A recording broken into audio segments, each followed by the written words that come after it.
Chapter 12 Video Response. Number 1 says, formulate a specific plan that will help you recognize and avoid the 5 cognitive traps that contribute to unhealthy thinking. You might enlist the help of a friend or to monitor your negative statements.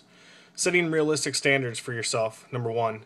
There are times where I've had a million thoughts about the future and the present, about what I should be doing for a career, school, or other activities. What my wife should be doing for what she can be successful in life at. Careers that are out of my reach at the moment are things I need to control and not get upset about. There was a job opening for a production manager for a graphic design and marketing company a while back that I was very interested in. They wanted a minimum of a bachelor's degree but preferred a master's. The job description stated almost exactly what I had been doing in the Marine Corps the last 10 years. But without those credentials, it's almost useless to apply for these positions. I know now that setting realistic goals help curb the anxiety I have about the future. Number 2 is negative what-if thinking. I know instead of finishing the negative or finding the negative what-ifs in every situation, I need to try to find the positive outcomes of every situation, no matter how small they are. If I didn't get that score on a test I wanted, then I need to look at what I did right and be happy with that, or find what I did learn out of the process and continue to work harder, knowing that only better things can come by putting more time into it. Key on the positive and stray away from the negative thinking of what if all the time, because that's exactly what it is. It's what if. It's nothing. It hasn't happened, so don't worry about it. Number 3 is turning a single negative event into a catastrophe. Keep the small things small. Don't make a mountain out of a molehill. Judging anything short of perfection to be a failure. Learn to be happy with what it has accomplished. Not everything has to be perfect. There are times where the effort will outweigh the perfection of a job, I think, and continue to strive for your best and not perfection every time. Nothing ever is going to be perfect. Demanding perfection in yourself and others is the last one. Just like the previous one that I mentioned, continue to focus on what's getting the job done. Others aren't perfect and neither are you. As long as you and everyone around you is trying to give their full potential, then so be it. Question number 2 states, some psychological disorders are more common in women, depression, agoraphobia, and simple phobias, and some of the more common in men, antisocial personality disorder and substance abuse. Give some possible reasons for such gender differences and the prevalence of these disorders and support your answer. I wrote down depression is in women is more prevalent than men due to hormonal risk factors such as estrogen and progesterone have been shown to affect neurotransmitter, neuroendocrine, and circadian systems that have been implicated in mood disorders.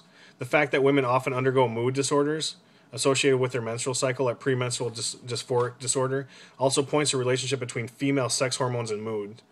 Researchers have found that gender differences in socialization could also play a role as well. Little girls are socialized by their parents and teachers to be more nurturing and sensitive than the opinions of others, while little boys are encouraged to develop a greater sense of mastery and independence in their lives. This type of socialization is theorized to lead to greater depression in women, who must look outside themselves for validation. Women are more likely to internalize their emotions and suffer from more depression and anxiety disorders. Men, on the other hand, externalize their emotions, resulting in substance abuse and physical outbursts. Emotional impairment that is externalized means that men are more likely to physically seek solutions to their issues and relying on substances to temporarily solve their problems.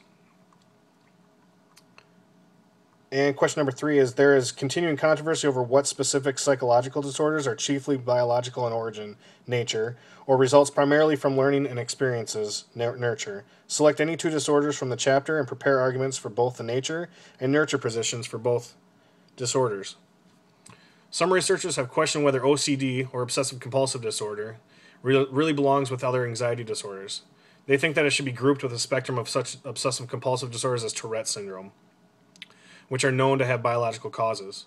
Obsessive-compulsive disorder is a mental disorder with 2 components, obsessions, which consist of thoughts, impulses, or mental images, and compulsions, which are repetitive behaviors that the person feels driven to perform in response to the obsessions. So on the biological side, there is considerable evidence that OCD is a biological component. Some researchers have noted that OCD is more common in patients who have suffered head trauma or have been diagnosed with Tourette syndrome. Recent studies using PET scanning indicate that OCD patients have patterns of brain activity that differ from those of people without mental illness or with some other mental illnesses. Other studies using the MRIs or magnetic resonance imaging found that patients diagnosed with OCD had significantly less white matter in their brains than did normal control subjects. This finding suggests that there is a widely distributed brain abnormality in OCD. On the nurture side, though, presumably culture, knowledge, and experience will influence the specific obsessions and compulsions people develop. For example, I bet there was no such thing as a germ phobia back when people didn't know germs existed. The more similar your upbringing is to someone else's, the more similar any fears and habits you develop are likely to be. Just like learning languages, humans are wired to be able to pick up any language, but the specific ones you learn depend on your environment. Therefore, being able to speak English can be said to be both genetic and learned. Without the right genes, we couldn't do it, and without the right experiences, we couldn't either.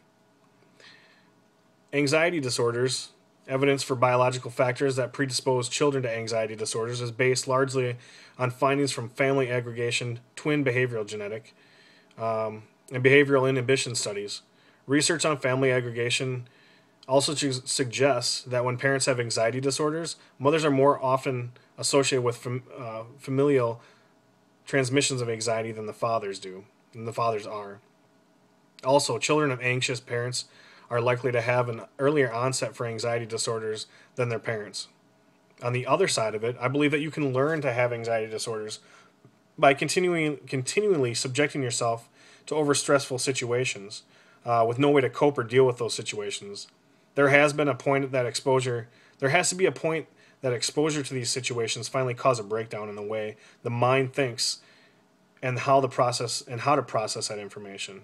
I know that continually being subjected to firefights, mortar rounds, and high explosives has now caused me to have very high anxiety around loud noises.